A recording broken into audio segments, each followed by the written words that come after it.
ఇదిగో నీవు గర్భమును ధరించి, మొదటి అధ్యాయము 31 ఇదిగో నీవు గర్భమును ధరించి కుమారునికని ఆయనకి యేసు అని పేరు పెట్టుదువు. ఆయన గొప్పవాడై సర్వోన్నతుని కుమారుడు అనబడును. ప్రభువైన యేసు, ప్రభువైన దేవుడు ఆయన తండ్రి అయిన దావీదు సింహాసనమును ఆయనకి ఇచ్చును.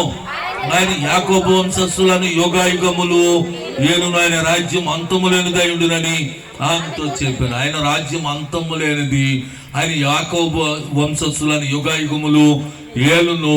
ఆయన సర్వోన్నతుని కుమారుడు అనబడును. మరియ గర్భమున జన్మించినందువలన మనిషి కుమారుడు పూర్తిగా మనిషి కుమారుడు ఎక్కడ డ్యామేజ్ లేదు. అట్లాగే దేవుని ఆత్మతో జన్మించినందున ఆయన సర్వోన్నతుని కుమారుడు, ఎక్కడ డ్యామేజ్ లేదు. గనుక ప్రపంచమంతటికి కూడా ఒకే రక్షకుడు అనే మాట గమనించండి. ఎందుకనంటే యేసుక్రీస్తు ఆది ఘట సర్పమును తన కాలుతో చెదగ త్రొక్కినటువంటి లోకరక్షకుడిని కన్యక అయిన మరియ, యూదురాలైన ఒక స్త్రీ గర్భాన్ని ధరించి కన్నది ఆమె.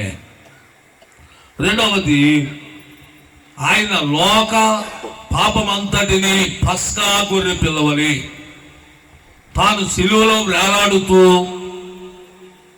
ఆయన మూడు మేకల మధ్య వేలాడుతూ మరణము పొంది మూడో దినమున పునరుత్థానుడై లోకములో ఉన్న ప్రతి ప్రజలకి కూడా పాప పరిహారం కలిగించిన పస్కా గొర్రె పిల్ల.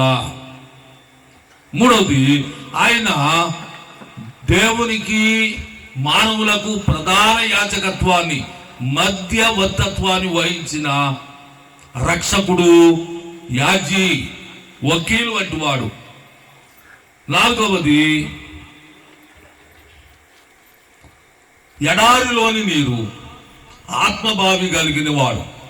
గమనించండి, ఆయన ఏం చెప్పాడంటే, ఒక సమర స్త్రీతో చెప్పాడు. ఏమని చెప్పాడనంటే, అమ్మా నేను ఇచ్చే నీళ్లు ఎక్కడో కాదు, నీలోనే ఊరెడి నీటి బుగ్గ జీవజలాన్ని నేను ఇస్తా, నీలోనే, ఎక్కడో కాదు అని చెప్పి దేవుడు ఏం చేశాడంటే, ఎక్కడికో కాదు నీ ప్రయాణం, నీలోనే, ఎవరితోనో కాదు నీ ప్రయాణం, ముదిము వచ్చే వరకు నేను నీతోనే ఉంటానని చెప్పి అభయాన్ని ఇచ్చి దేవుడు ఏం చేశాడంటే, లోకంలో ఉన్న అలసిపోయిన వారిని, కృంగిపోయిన వారిని, అట్లాగే తొట్రెపడిన వారిని, నడవలేనటువంటి కుంటి వారిని, ఆత్మీయ కుంటి వారిని నడిపించాడు, ఓదార్చాడు, చేర్చుకున్నాడు, చీకొట్టలేదు.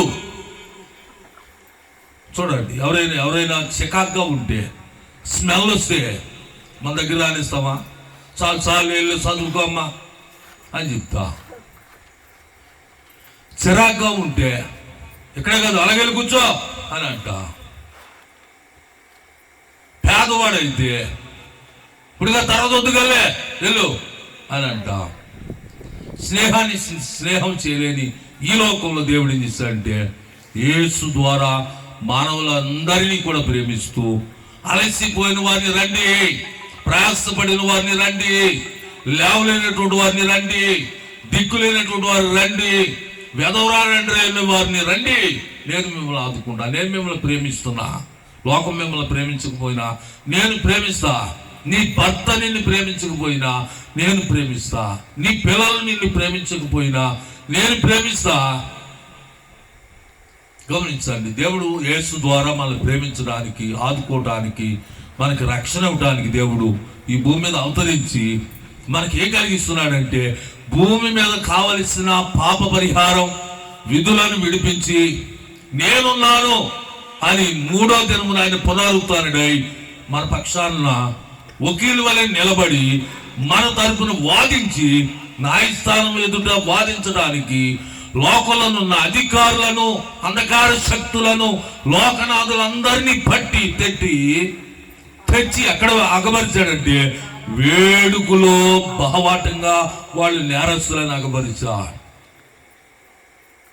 నేరస్తులను నిరూపించాడు, వాడు నేరస్తులని వేరు చూపించాడు, వాళ్ళను వాదించండి అని చెప్పి వివరించాడు. దానికి ఎవరు కూడా వాళ్ళ పక్షాన వాదించడానికి వచ్చిన వాళ్ళు లేరన్నమాట. బహవాటంగా తన సత్యాన్ని, తన నీతిని, తన త్యాగాన్ని లోకానికి చూపించాడు కనుక ఈనాడు యేసుని ఆరాధించడానికి లోకం తన ప్రేమను పంచుకోవడానికి లోకానికి ముందుకు వస్తుంది అనమాట. లోకమే యేసు వెంట వెళ్ళిపోతుంది, లోకం గడగడలాడిపోతుంది, లోకమే యేసుతో ప్రయాణం చేస్తుంది, లోకం అంతా భయపడిపోతుంది, ధనవంతులంతా భయపడిపోతున్నారు, అగ్ర వర్ణాలంతా కూడా ఆశ్చర్యపడిపోతున్నారు. ఏంటి మనతో ఉండే ఈ ప్రజలు యేసుతో వెళ్ళిపోతున్నారు, వీళ్ళకి అడ్డుకట్టేయాలి. గమనించండి. అయినను సరే యేసుని ప్రేమ ఎవరు కూడా కోల్పోవడం లేదు, త్యాగం చేయాలన్నమాట. యేసు ఎంతైతే త్యాగం చేశాడో మనం కూడా అంత త్యాగశీలుగా యేసు కొరకు మనం నిలబడే వారిగా ఉండాలన్నమాట. దేవుడి కొద్ది మాటలు మన ఇనుకుడిలో దేవుడు దీవించును గాక. ఆమేన్. చిన్న ప్రార్థన. పాస్టర్ గారు చిన్న ప్రార్థన.